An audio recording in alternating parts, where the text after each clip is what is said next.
जी कादंबरीच्या रूपानं आधीच अजरामर आहे. पद्मविभूषण शिवशाही बाबासाहेब पुरंदरेंची फुलवंती कादंबरी, त्यावर आधारित असणारा हा सिनेमा कसा होता, हा अनुभव काय सांगा? राम, मी स्नेहल प्रवीण करणे. फुलवंती या चित्रपटाच्या ट्रेलर अनावरण सोहळ्याला जमलेल्या तुम्हा सर्वांचं स्वागत करते.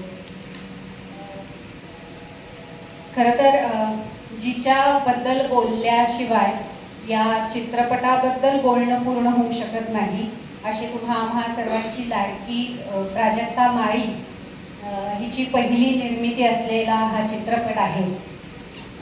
पद्मविभूषण स्वर्गीय बाबासाहेब पुरंदरे यांच्या सिद्धहस्त लेखणीतून साकार झालेली ही कादंबरी आहे आणि या कादंबरीवर चित्रपट व्हावा अशी प्राजक्ता माळीची इच्छा होती आणि या चित्रपटाच्या माध्यमातून एक टायटल रोल करून तिचं अभिनय कौशल्य आणि नृत्य कौशल्य जगासमोर यावं हे तिचं स्वप्न होतं.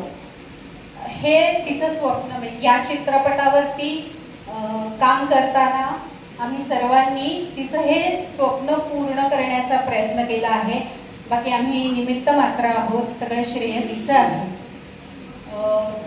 जसं प्रत्येकाला आपलं मूल खूप प्रिय असतं आणि ते खूप चांगलं आहे आणि ते खूप गुणी आहे असं सगळ्या पालकांना वाटत असतं, तसंच चित्रपटाच्या बाबतीत आहे की चित्रपट करणाऱ्या प्रत्येकाला असं वाटतं की आपण खूप छान चित्रपट तयार केलेला आहे, पण तो खरंच चांगला आहे वाईट आहे हे शेवटी प्रेक्षकांच्या प्रतिसादावरतीच ठरत असतं. त्यामुळे हा चित्रपट खूप छान झालाय म्हणून तुम्ही थिएटरमध्ये जाऊन तो बघावा असं मी म्हणणार नाही. तर प्राजक्ता माळी हिची पहिली निर्मिती आहे, माझं पहिलं दिग्दर्शन आहे. तर आम्हाला दोघींना आमच्या दोघींच्या या पहिल्या प्रयत्नांना दाद देण्यासाठी, आम्हाला प्रोत्साहन देण्यासाठी, बाबासाहेब पुरंदरेंच्या लेखणीसाठी आणि प्राजक्तासारख्या देखणीसाठी हा चित्रपट मी चित्रपटगृहात जाऊन नक्की बघा अशी मी विनंती करते. धन्यवाद.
जेवढं मला माहिती आहे त्यात असं स्टिफ आणि सरळ राहावं लागतं आणि ती अजूनही दम खातीये थोडं. अच्छा, ओके. हो, ती म्हणाली थोडी दमतीये.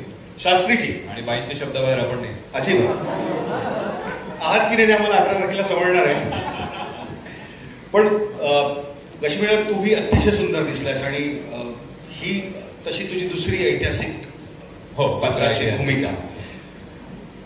पण याच्या आधी तू जे पात्र केलं होतं ते छत्रपती शिवाजी महाराज आणि छत्रपती संभाजी महाराज आणि ते जरा आक्रमक आणि लढवय्या असं ते कॅरेक्टर. आणि शास्त्रीजींचं प्रकांड पंडित, वेदांत सूर्य, वेदांताचे अभ्यासक आणि एक वेगळा लहेजा. सो या भूमिकेसाठी कोणती तयारी तू कलाकार म्हणून केलीस? मला असं वाटतं की कुठल्याही कलाकाराने एकच तयारी आपल्या पात्राकरता करावी काय, आणि ती सगळ्यात महत्वाची असते. ती म्हणजे तुमची जी संहित आहे ती जितक्यांदा वाचू शकाल तितक्या वेळा वाचा. म्हणजे 1000 वेळा वाचा, कारण प्रत्येक वेळेस तुम्हाला त्या पात्रामधलं काहीतरी नवीन सापडतं, त्या कथेमध्ये काहीतरी नवीन सापडत जातं. सो ती एक ऑनगोईंग प्रोसेस आहे. आक्रमकतेबद्दल जर का तू बोललास तर छत्रपती शिवाजी महाराज, छत्रपती संभाजी महाराज हे साकारताना आक्रमक भूमिका अशा होत्या. मला असं वाटतं व्यंकट ढोरी नरसिंह शास्त्री हे पण खूप अग्रेसिव्ह ही भूमिका आहे. त्यात आक्रमकता आहे पण ती बुद्धिमत्तेची आहे फक्त. त्यामुळे बॉडी लँग्वेज मध्ये ती आक्रमकता जरी नसली तरी तो माणूस येऊन उभा राहिला फक्त, तर त्याचा स्टान्स, त्याची नजर, तो उभा राहिल्यावर त्याच्या आजूबाजूला जी एनर्जी पसरते, एक एनर्जी फील्ड तयार होतो, तो सेन्स तुम्ही तो घेतला त्या बुद्धिमत्तेचा, तर त्यातही एक वेगळ्या प्रकारची आक्रमकता आहे. सो ती ठेवायची होती. पण पॅसिव्ह अग्रेसिव्ह ज्याला आपण म्हणतो.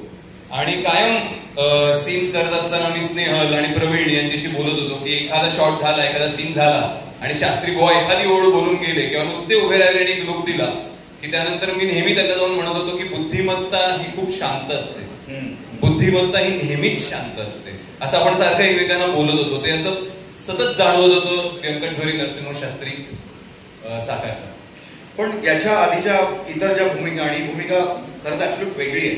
मग काही चॅलेंजेस जाणवले की काय सांगशील? चॅलेंजेस म्हणजे मला सगळ्यात मोठा चॅलेंज जर का दिग्दर्शिका ती नसती, स्नेहल तरडे आणि प्रवीण तरडे फॅमिली आहे माझ्याकरता, माझा परिवारच आहे, तर ते जर का दिग्दर्शनाच्या बाजूला जर का नसते, स्नेहल नसती आणि प्रवीण पण सेटवरती कित्येकदा असायचा, त्यामुळे तर मला खूप मोठा चॅलेंज होता ही भूमिका साकारताना. कारण युजली अशा पद्धतीच्या ऐतिहासिक भूमिका साकारताना एक विशिष्ट पद्धतीचं प्रोजेक्शन, एक विशिष्ट पद्धतीचा स्टान्स घेऊन उभं राहणं हा प्रकार खूप ऍक्टर्स वापरतात. आणि मी बुक मधनं पूर्णपणे बाहेर ऑफ द टेक्स्ट बुक काम करायचा प्रयत्न करत होतो. तर ते तिन्ही मॉनिटर मागे बसून तिला ते समजणं, कारण समोर कलाकार इतर होते, त्यांच्या चेहऱ्यातच शॉट देताना दिसायचं की अरे हा काय असं पुटपुटून गेला नुसता, पुटपुटल्यासारखं करून, ह्याने काय असं बोलला नाही, हा असं काहीतरी खूप हे. पण ते तिला कळणं फार महत्वाचं होतं. ते तिला कळलं नसतं ना, किंवा तिला ते ऍक्सेप्ट करता आलं नसतं ना, तर मला ते करता आलं नसतं. आणि मग तो खूप मोठा चॅलेंज झाला असता, भांडण झाली असते. सो हो खरंय. आणि मग ते डबिंग मध्ये मला ते मग जरा मलाही हायचं वाटलं की ओके, आपण जो करायचा प्रयत्न केलाय म्हणजे of the text book performance ज्याला आपण म्हणतो, की जे सहजासहजी कोणी हा मेथड नाही वापरणार, ते करायचा प्रयत्न तो आता डबिंग मध्ये मग ते उचलून धरलं. तेव्हा असं वाटलं की ओके, जसा शास्त्री बुवा जसे ते मांडायचे होते ते घडले. सो तो चॅलेंज मला नाही राहिला, कारण स्नेहल तरडे दिग्दर्शन करत होती, प्रवीण तरडे सेट करत होतं, त्यांना कळत होतं काय करायचा प्रयत्न करतोय ते. आणि ते म्हणजे आता एकमेकांची जास्त बोलायची आम्हाला गरज पडत नाही, नजरेतच होतं. असं फक्त बघायचं, ते नजरेतनं असं झालं की हा ठीक आहे, ओके, करेक्ट चालतंय. मस्करी आणि थट्टा केली तर तुम्ही मला बजावलंय, ताकीद दिलीये, धमकी दिलेली आहे की चांगलंच बोलायचं ट्रेलर लॉन्चच्या दिवशी. नाही पण खरंच खूप अप्रतिम, मला खूप कौतुक वाटतं प्राजक्ताचं. आणि हा एक चित्रपट आहे जो एका बाईच्या नजरेतनं आपण पाहतो, फुलवंतीच्या नजरेतनं आपण पाहतो. ती मध्यवर्ती भूमिका स्क्रीनवरती ती साकारते आणि चित्रपटाची सुद्धा मध्यवर्ती भूमिका, निर्मितीची जी भूमिका आहे तीही तिने तितकीच तेवढ्याच दांडगाईने तिने ती सांभाळली आहे. त्याचबरोबर व्यंकट ढोरी नरसिंह शास्त्रीला तिच्या नजरेतनं ऑडियन्स पाहणार आहे. त्यामुळे दिग्दर्शक म्हणून ह्या चित्रपटाला एक दिग्दर्शिकाच असायला हवी होती. ते एका बाईच्या नजरेतनंच व्यंकट ढोरी नरसिंह शास्त्री सुद्धा दिसायला हवे. त्यामुळे या दोन्ही महिला सेटवर असल्यामुळे ना मला खूप सेफ फील होतं की ओके, ह्या दोघी आहेत म्हणजे मी छान दिसणार आहे, यात काही वाद नाही. निर्माती आहे आणि दिग्दर्शिका आहे, निर्माता आणि दिग्दर्शक नाहीये. सो मी आवडून जाणार आहे नक्कीच. आणि ही निर्माती हे मला आम्ही पहिलं जे रीडिंग केलं तरडेंच्या ऑफिसवरती, तेव्हा मला तरडेंचे फोन आले, स्नेहल आणि प्रवीण बोलले की आपण असं असं करतोय. मी फोनवर म्हणलो कथा ऐकायला येतो मी, पण माझ्याकडनं होच आहे, आपण करणारच, वादच नाही. आणि प्राजक्ता करते फुलवंती, म्हणलं अप्रतिम, मला प्राजक्ता फुलवंती करणार आहे एवढंच माहित होतं. आम्ही सगळी कथा वगैरे ऐकली आणि छान वाटली एकदम, म्हणजे की not a single false note, अप्रतिम लिहिलेलं होतं सगळं. आणि त्यानंतर मग प्राजक्ताशी पण हाय हॅलो अच्छा छान ही फुलवंती करणार वगैरे वगैरे. आणि मग प्राजक्ता अचानक सगळ्यांना बोलली की चला आता सगळे या जेवायला, आळूची भाजी आहे वगैरे. आणि म्हणलं ही का सगळ्यांना आळूची भाजी आहे आणि जेवायला चला म्हणते, ही तर ऍक्ट्रेस आहे ना, हिचं काय. आणि मला नाही खायची आळूची भाजी, मी घरी जाणार आहे जेवायला. पण नंतर सेटवर गेल्यावर मला कळलं की बाईच निर्माते आहे, त्यामुळे बाई सगळ्यांना जेवायला आमंत्रण देत होत्या. ते नंतर कळलं मला. वा वा वा. अनुभव फार छान होता, थोडक्यात कळलंच नाही. पण तुमचं जे विद्वत्तेचं आणि कलेचं बंधू आहे ते आम्हाला बघायला नक्कीच मजा येणार. इनफॅक्ट सगळ्यांना बघायला मजा येणार आहे. प्राजक्ता, सर्वप्रथम पद्मविभूषण बाबासाहेब पुरंदरे यांचं स्मरण करून तुम्हा सगळ्यांचं मी पुन्हा एकदा कार्यक्रमात विनम्रतेने स्वागत करते. आणि या सगळ्या कलाकारांचे, इथे जमलेल्या सगळ्या मंडळींचे आणि मीडिया हाऊसेस सगळ्यांचे खूप खूप धन्यवाद सगळ्यांना. तुम्ही आत्ताच या स्टेजला फुलवंतीला सर्वदूर पोहोचवलेलं आहे आणि या पुढल्या आठवड्यात सुद्धा पूर्ण ताकदीनं पोहोचवणार आहात याची आम्हाला खात्री आहे. ज्या संख्येनं तुम्ही उपस्थित आहात आणि ज्या संख्येनं आम्हाला सगळे टॅग्स येतात आणि बातम्या वाचायला मिळतात. आणि अर्थात 11 तारखेनंतर सगळे रसिक प्रेक्षक, मायबाप रसिक प्रेक्षक आणि सगळे मराठी माणसं त्याला उत्तम प्रतिसाद देतील अशी आशा बाळगून आम्ही आहोत. बाबासाहेब पुरंदरेंची ही कथा आहे, कादंबरी आहे. जेव्हा ठरलं की काहीतरी चांगलं करायचं आहे, चांगला चित्रपट, तेव्हा मनात हे खूप ठामपणे माहिती होतं की मराठी प्रेक्षक हा अतिशय चोखंदळ, हुशार आहे आणि आशयघन चित्रपट त्याला आवडतात. काही आपल्याला चला मजा मस्ती लल्ला असं चालणार नाही. त्यामुळे सगळ्यात महत्वाची होती कथा. तुमच्या कथेचा म्हणजे तुमचा सांधा जे काही नंतर सगळं त्याचं रंगरंगोटी आणि अलंकरण करा, पण आत्माच जर चांगला नसेल तर कितीही त्याला रंगवा, त्याचा काही उपयोग होत नाही. त्यामुळे माझ्यासाठी सगळ्यात महत्वाची होती एक उत्तम कथा आणि ती मला बाबासाहेबांच्या कादंबरीत रूपाने मिळाली. बाबासाहेबांच्या या हीच फक्त सरच्या या एका कथेवर, कादंबरीवर चित्रपट आलेला आहे आणि ही दुसरी चित्रपट निर्मिती आहे. तर पहिल्याच निर्मितीमध्ये एवढं मोठं पुस्तक आपल्या पदरात पडणं हे मी देवाचे काय म्हणतात, मी आशीर्वाद समजते. कारण फुलवंतीच्या पाठीमागे खूप जण होते. अमृत पुरंदरे आज इथे उपस्थित आहेत, बाबासाहेबांचे ज्येष्ठ चिरंजीव. त्यांना माहिती आहे खूप जण त्यांच्या मागे मागे फिरत होते. आता मी तुम्हाला नावं पण सांगू शकते, लिस्ट आहे. पण अमृत सरांनी ती कादंबरी मला दिली, त्याबद्दल त्यांचे मनापासून आभार. माहिती आहे त्यांचं हास्यजत्रेवरचं प्रेम असेल, माझ्यामध्ये त्यांनी टीव्ही मध्ये काय पाहिलं मला माहिती नाही. ही नाच चांगलं करते, तन्मयतेनं करते, जे काय ते मला ओझरत बोलले ते हे शब्द होते. पण खरंच मी भाग्यवान, कारण कथा उत्तम गाठीशी असणं हे आता सगळ्यात जास्त महत्वाचं आहे. मग ते बॉलिवूड असो, टॉलिवूड असो किंवा मराठी असो, तुमच्याकडे चांगली कथा नाही तर तुमच्याकडे काही नाही, तुम्ही बघू नका मग चित्रपट. सो उत्तम कथेनं अशी सुरुवात झाली. त्यानंतर माध्यमांतर करायचं होतं. जेव्हा कथेचं, कादंबरीचं माध्यमांतर होतं ते नीट नाही झालं तरी देखील चित्रपट पडतो. तर अशा वेळेस माझ्याकडे अजूनही मेलमध्ये 7 ड्राफ्ट्स आहेत गणलेले फुलवंतीचे, जे नाही जमूनच नाही आले. मग शेवटी मी प्रवीण सरांकडे गेले, कारण मला माहिती होतं मराठीतला सिद्धहस्त लेखणी असलेला एकच माणूस आहे, आरारारा खतरनाक. म्हणलं सर, आम्ही पांडुच्या निमित्ताने एकत्र काम करत होतो, त्यामुळे सर तुम्ही मला हे प्लीज लिहून द्या, हे भल्या भल्यांना जमत नाहीये. मी खूप फिरून आले FTI पासून काय तर तुम्ही लिहा. आणि सरांनी फक्त 1 दिवसाचा वेळ घेतला. रात्री कादंबरी नेली आणि दुसऱ्या दिवशी दुपारी मला फोन आला की हो मी लिहितोय. त्यांना इतकी ती कादंबरी आवडली. अर्थात अतिशय दमदार कादंबरी आणि तेवढेच धारधार संवाद प्रवीण सरांनी लिहिलेले आहेत. तेव्हाच ते मला म्हणाले की प्राजक्ता, हे मी लिहितोय पण हा माझा झोन नाही, इथे काय हाणामाऱ्या अशी गाळ काय खतरनाक असं काय नाहीये. तर हे एका बाईची कथा आहे, तेवढ्या संवेदनशीलतेनं ती एक्झिक्यूट झाली पाहिजे. मी लिहितो पण आपण स्नेहलला डिरेक्ट करायला देऊया. आणि मी एक क्षणाचाही विलंब नाही लावला, म्हणाले चालेल. कारण मी तुम्हा सगळ्यांना माहितीच आहे की महिला राज या वयासाठी मी किती आग्रही आहे. आणि इन जनरल आता सगळीकडे आपण पाहतोय, मला त्याचं काय तो उदात्तीकरण करायचं नाही, पण इन जनरल महिलांवरचे अत्याचार, अन्याय, अपमान सत्र हे आपण सतत बघत असतो. आणि त्या पार्श्वभूमीवर मला असं वाटतं की एका महिलेनंच महिलेला साथ दिली पाहिजे, तिच्या पाठीशी खंबीरपणे उभं राहिलं पाहिजे आणि एका बाईनेच दुसऱ्या बाईला मोठं केलं पाहिजे. आणि या थॉट मधून मी स्नेहल ताईला म्हणलं, येस तू कर, मी आहे, मला आवडणार आहे हे. आणि खरंच जसं रश्मी देखील म्हणाला की बाईची कथा बाईने मांडणं याचा फार मोठा इम्पॅक्ट होतो. आता छोटे छोटे प्रसंग जे आता तुम्ही पाहिलेत खरं तर, आणि खरी कथा तुम्ही 11ला पाहणार आहात त्यामुळे मी ते सांगत नाही, परंतु इतके छोटे छोटे काही ग्लिम्सेस आहेत की कदाचित पुरुषाला नसते कळले, ते बाह्य म्हणून तिला कळले आणि तिने ते जपले आणि त्या पद्धतीने तिने एक्झिक्यूट केले. तर एकदा स्नेहल ताईसाठी जोरदार टाळ्या. ट्रेलर बघून तुम्हाला जाणवलं असेल की हे पहिलं दिग्दर्शन आहे तिचं, कुठेही जाणवणार नाही हे पहिलं दिग्दर्शन आहे, म्हणजे इतकं कमालीचं केलंय तिने ते. त्यानंतर गोष्ट येते की चांगलं चांगलं लिहिलंय, छान छान मस्त दिग्दर्शन छान, पण आता ती जर नीट शूट नाही झाली तरी देखील काय उपयोग नाही बुवा. आणि मग अशा वेळेस आम्हाला आठवण आली की भव्य दिव्य चित्रपट कोण बरं शूट करतं छान. देवाने आम्हाला देवाला पाठवलं.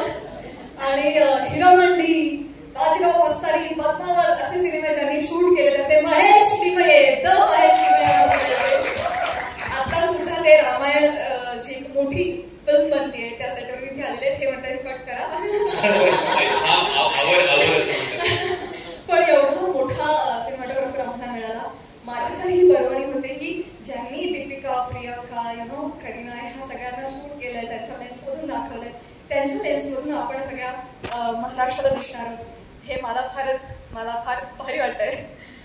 त्यानंतर अर्थातच नृत्य आणि संगीत ह्या चित्रपटाचा फारच मोठा अविभाज्य भाग आहे. आणि संगीतासाठी आम्हाला अविनाश विश्वजित लाभले, त्यांच्यासाठी सुद्धा जोरदार टाळ्या.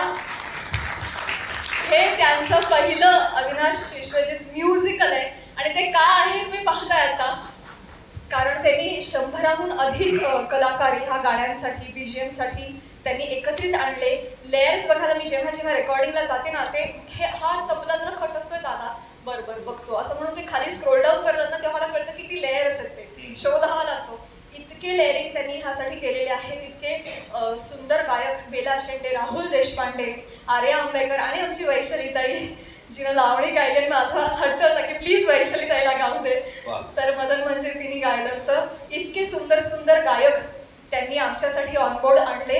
आणि 2च गाणी तुम्ही ऐकलीत मंडळी, पिक्चर अभी बाकी है मेरे दोस्त, अजून 2 गाणी आहेत आणि ती सुद्धा धमाकेदार आहेत. आणि त्या पल्याड जाऊन 2-3 डान्सिकल म्युझिकल्स आहेत आणि बीजीएम तर आहेच, ज्यामुळे तुम्ही भारावून जाणार आहात मला खात्री आहे. आणि तसंच मी नृत्याचंही म्हणेन, उमेश जाधव सर.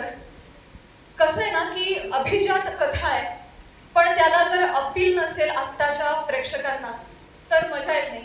आणि त्यासाठी आम्हाला आर्ट आणि कमर्शियल अस्पेक्ट यांची बरोबर जुळवणी करून सुवर्णमध्ये साधून तुमच्यापर्यंत पोहोचवायचं होतं. म्हणून उमेश सरकीचे क्लासिकल फोक पण तेवढेच ऑथेंटिसिटीने करतात आणि एकदम कमर्शियल पण तेवढेच भारी करतात.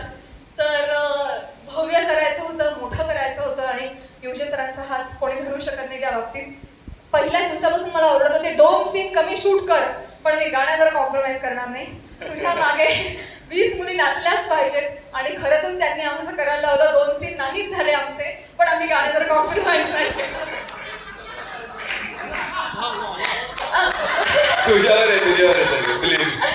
आम्ही प्रत्येक गाण्याला 2 दिवस प्रत्येक गाण्याला आम्ही शूट केलंय आणि सेकंड शेड्यूल ते सगळ्यात मोठं झालं. त्या गाण्यासाठी झालं इट्स अ कॉम्प्लिमेंट सर. नाही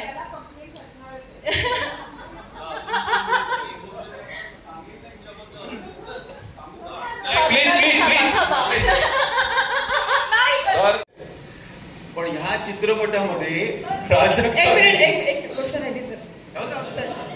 अरे तू पिक्चर मध्ये इतका उत्कृष्ट परफॉर्मन्स केलं, तिथे सगळं भरून पावलं. हिने माझ्याकडनं सही करून घेतली की गाणं 1.5 दिवसातच संपवणार. त्या बात आहे. आणि इतकं प्रेशर होतं.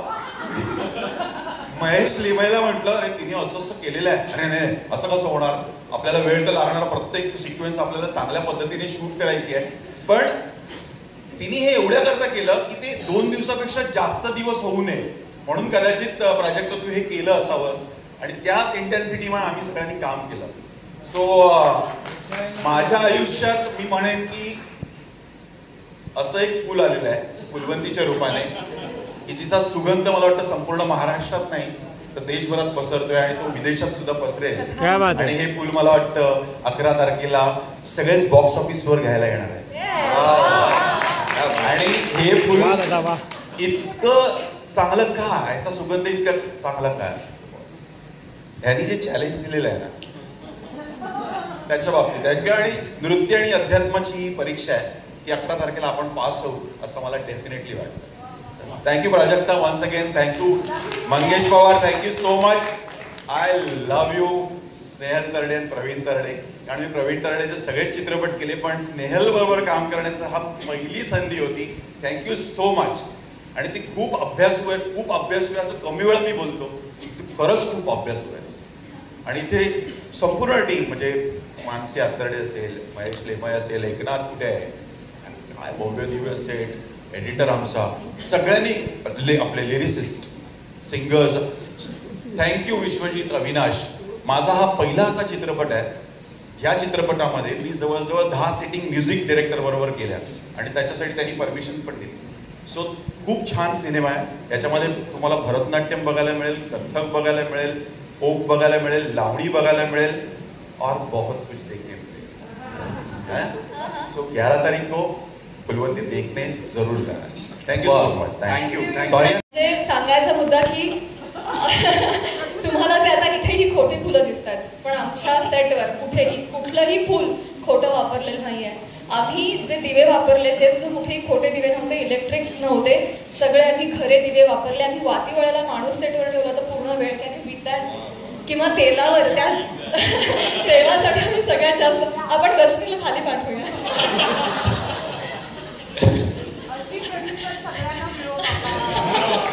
आणि तसंही फुलवंतीची फुलं आणि वाती नाही तिचं खोट्या कशा असते त्या खऱ्याच असते.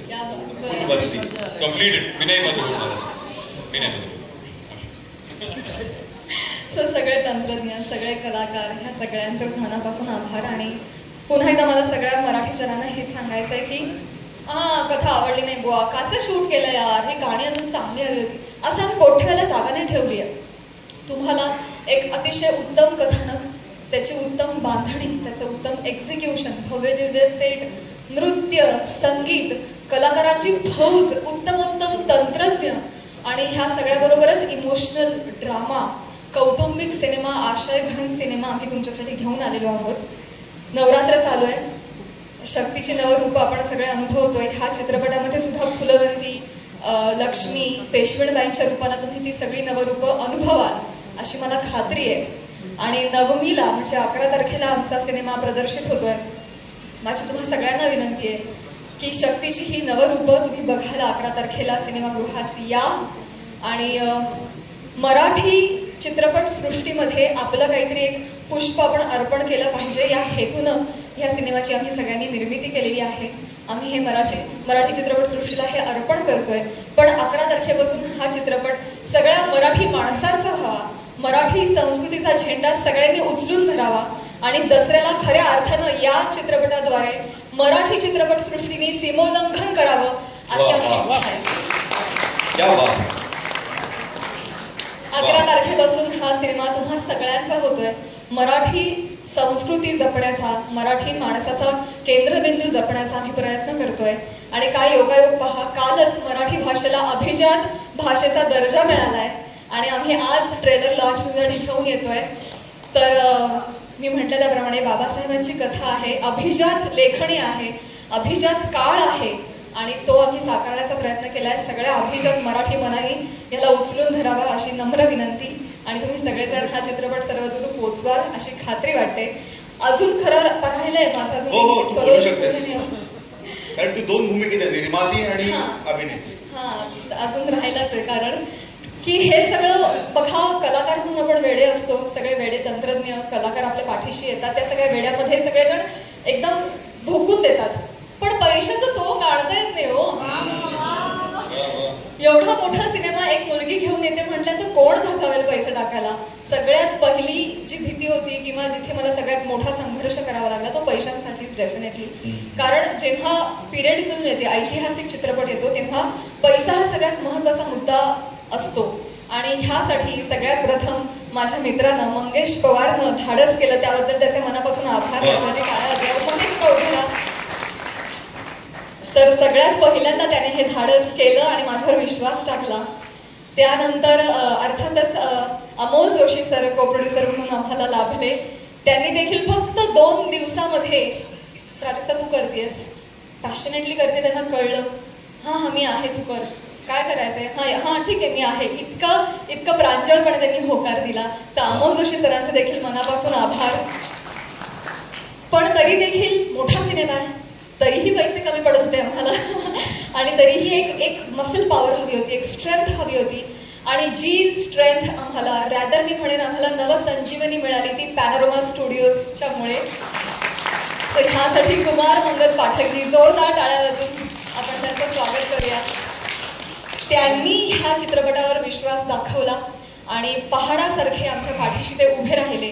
त्याबद्दल त्यांचे मानावे तितके आभार कमीच आहेत, कारण त्यांच्या त्या इंधनामुळे आमची गाडी सुसाट धावली बरं का, हे मी अतिशय प्रांजळपणे नमूद करते.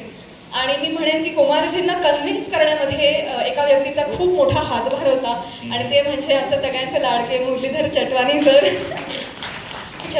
सर तर काय म्हणूया, हा एक दुवा सांधला गेला पाहिजे. कुमारजी पटकन भेटणार नाहीत, पण मधली जी भूमिका आहे त्यांना कन्व्हिन्स करायची ती सरांनी इतक्या ताकदीनं केली की आमचा रस्ता एकदम सरळ सोपा करून दिलात. आणि इतकी इन्व्हॉल्वमेंट आहे त्यांची. आता फुलवंतीचे साधारण एक 15-20 व्हॉट्सअप ग्रुप्स आहेत, एक PR चा, एक एक्झिक्युशनचा, एक PNDचा, असे अगणित ग्रुप आहेत. सगळीकडे सर आहेत आणि सगळीकडे त्यांचं लक्ष आहे. ट्रेलर मधला शॉट त्यांना माहिती आहे, रॅदर हा शॉट आपण कापायचा ठरवलं होतं, हा परत आलेला आहे, इतकं मायन्यूट लक्ष आहे त्यांचं. तर जोरदार टाळ्या मुरलीधर सरांसाठी. त्याचबरोबर रवी आवटी सर, ज्यांनी फायनान्सची धुरा सांभाळली आणि हे जे सगळं गणित जे मी सह्या करून घेतल्यात लोकांकडून आणि सगळ्यांचे चेक्सचे वेळेत दिलेले आहेत ते केवळ रवी सरांमुळे शक्य झालं, कारण त्यांनी ते गणित इतकं चोख आखलं की मान्य भव्य दिव्य सिनेमा आहे, परंतु तरी देखील एक शिस्त पाहिजे जी हिंदी चित्रपटसृष्टीमध्ये आहे, मराठीमध्ये त्यांनी आणली, आम्हाला लावली आणि त्याबद्दल मी हे शिकले. त्यासाठी त्यांचे मनापासून आभार. पॅनोरमा स्टुडिओजमध्ये नेण्याचं काम केलंय विक्रम धाकतोडे सरांनी, त्यांचे देखील मनापासून आभार. आकाश पेंढारकरांचे मनापासून आभार. त्याचबरोबर म्युझिक टीम, आमचे राजेश मेनन सर, राजेश सर, म्हणजे